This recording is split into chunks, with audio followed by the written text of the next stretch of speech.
Okay mga ka-sorted, tinanong ko dun si ate yung bantay ng Parola Beach. Yung isang gabi daw dyan, yung 8 oras ay magdamag. Ano daw dyan? 1.5 magdamag. Tapos dito naman daw sa baba, ano daw dito sa mga cottage, 500 daw sabi ni ate. Tingnan nga natin kung yung ano dito, yung cottage nila 1.5 daw. Yun o 1.5 yung ano doon, yung cabin. Itong ano, itong mga ano dito, mga kubo ano to, 500 daw sabi ni ate. Tingnan natin. Tingnan dito. Cottage 500 itong cottage na dito. Pero ito sira na. Ano sira? Ayusin pa yata. Yan ang CR nila. Pero ay maganda naman dito, pero hindi ganun kalawak yung ano niya, yung buhangin niya, ano lang. Siguro mga 100 meters lang siguro mula doon punta doon. Yung kanyang ano. Tapos ito yung ano, ito yung kubo daw dito. So 500. Shout out sa ating mga ano dyan, yung mga nagtitikan. 1.5. Yan po yung i-front ko nga yung ano. Yan naman ang ano, 500 daw isa, bawat ano dyan. Opa, yan ang mga kubo nila. Upgraded na siya. Dati mga ano lang, mga buli. Ngayon maganda na yung ano niya, cottage. Ano na siya, yero na. So, sa bagay hindi naman niya mainit kasi nandyan sa puno ng mga ano, puno ng mga talisay. Ayan. 500 daw po yan. Ayan. Tapos may video okay. Maliban siguro sa video okay, baka may add sigurong ano yan, dagdag yan dyan. Tapos yun, yung cabin doon 1.5 daw. At ito yung ano dito, medyo ang ano niya, medyo malalaki siya. Para siyang pebbles yung kanyang ano dito, pebbles yung kanyang buhangin. Tapos dito mayroon din mga maliliit, parang ano, may pino din, pero karamihan pebbles talaga siya. Dito sa may Parola, yan po. Ay dito sa kabila may mga ano na, parang ano na siya dito, na mga yero na. Dito sa kabila mga ano pa. Ay di ko pala na ano, sige dito muna tayo. Mga ano dito, shout out sa ating mga kabataan dyan. Dito parang mga maganda dito, hindi siya mainit. At ang ano, parang nipa, lifeguard station.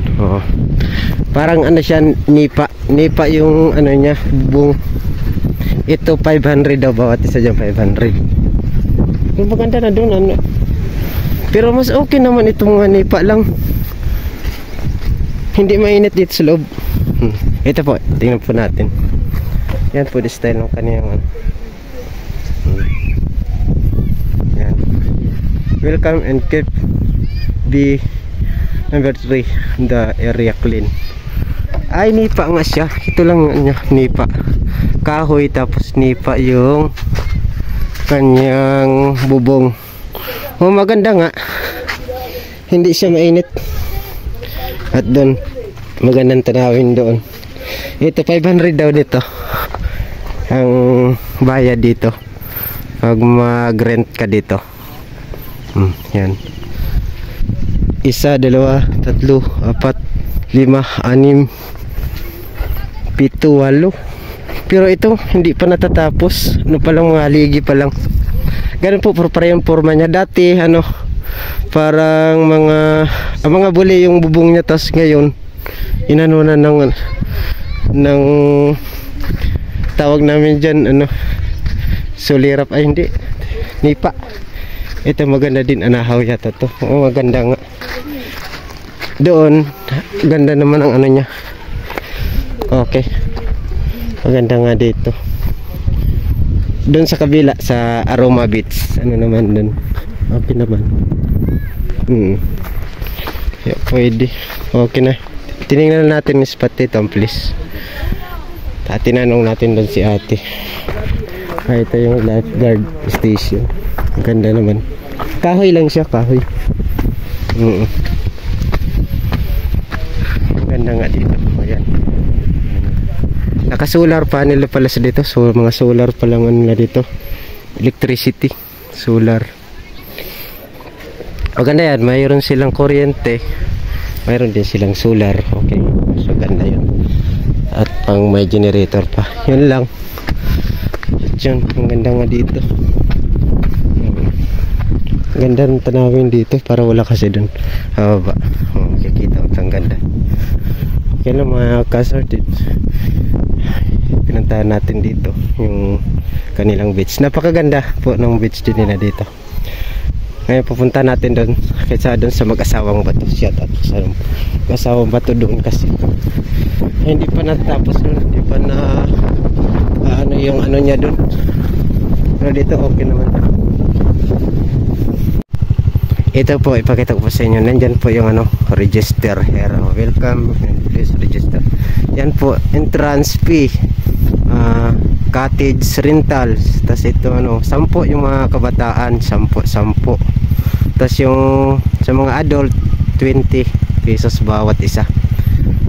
500 yung cottage dun sa baba, cottage.